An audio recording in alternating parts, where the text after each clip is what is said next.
आपल्या इतिहासात ना काही कथा अशा असतात ज्या फक्त तारखांपुरत्या नसतात.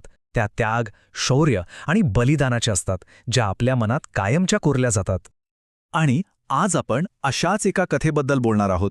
ही गोष्ट आहे त्यागाची, शौर्याची आणि अमरत्वाची.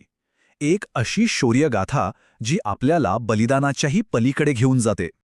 चला तर मग भेटूया या कथेच्या खऱ्या नायकाला, सुभेदार तानाजी मालुसरे, ज्यांची ओळखच त्यांच्या एका वाक्यातून इतिहासात अजरामर झाली.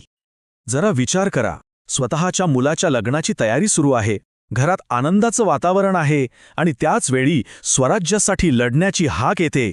अशा वेळी तानाजींच्या तोंडून काय शब्द बाहेर पडतात? आधी लगीन कोंढाण्याचं. हे शब्द म्हणजे कर्तव्याप्रती असलेल्या त्यांच्या अविचल निष्ठेचं प्रतीकच आहेत.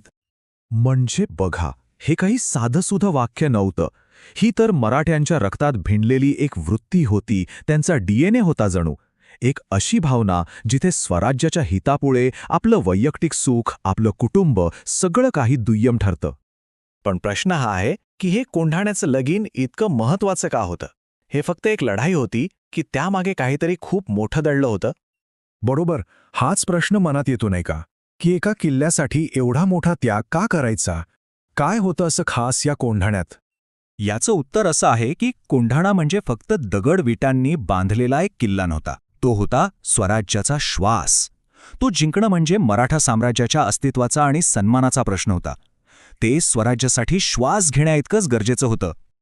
आणि मग सुरू झाली कोंढाण्याची ती घनघोर लढाई. हीच ती वेळ होती जेव्हा ही शौर्यगाथा तिच्या सर्वोच्च बिंदूवर पोहोचली, जिथे विजय आणि त्याग एकत्र आले.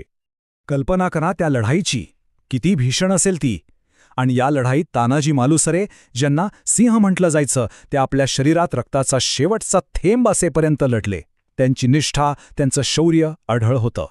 आणि जेव्हा विजयाची ही बातमी छत्रपती शिवाजी महाराजांपर्यंत पोहोचली, तेव्हा त्यांच्या तोंडून जे शब्द बाहेर पडले ते इतिहासात कायमचे कोरले गेले. गड आला, पण सिंह गेला. या एका वाक्याने विजयाच्या आनंदावर दुःखाची एक कधीही न मिटणारी छाया पसरवली. पण थांबा, गोष्ट इथेच संपत नाही. खरं तर इथूनच एका नव्या गाथेची सुरुवात होते. शोकांतिकेतून एका अमर वारशाच्या विजयाची गाथा. इथे ना इतिहासाचा एक खूप सुंदर विरोधाभास आपल्याला दिसतो. महाराज म्हणाले, सिंह गेला म्हणजे एक वीर देहाने आपल्यातून गेला. पण खरं पाहिलं तर तो सिंह कधीच गेला नाही. तो एक आदर्श म्हणून, एक विचार म्हणून कायमचा अमर झाला. मग हा सिंह जिवंत कसा राहतो? तो जिवंत राहतो एक प्रेरणा बनून. प्रत्येक मराठ्याच्या हृदयाच्या ठोक्यांमध्ये.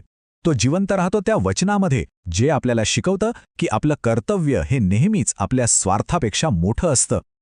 म्हणूनच आजचा दिवस फक्त आदरांजली वाहण्याचा नाहीये. आजचा दिवस आहे एक वचन देण्याचा, एक प्रतिज्ञा करण्याचा.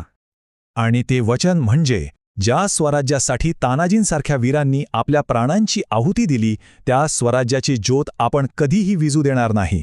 त्यांचं बलिदान आपण वाया जाऊ देणार नाही. आणि या सगळ्यातून 3 गोष्टी, 3 शाश्वत सत्य आपल्यासमोर येतात. पहिलं, वीर तानाजी अमर आहेत. दुसरं, छत्रपती शिवराय अमर आहेत. आणि तिसरं, जोपर्यंत हा इतिहास जिवंत आहे तोपर्यंत मराठ्यांचा सन्मान आणि अभिमान कधीही कमी होणार नाही. जय भवानी, जय शिवराय.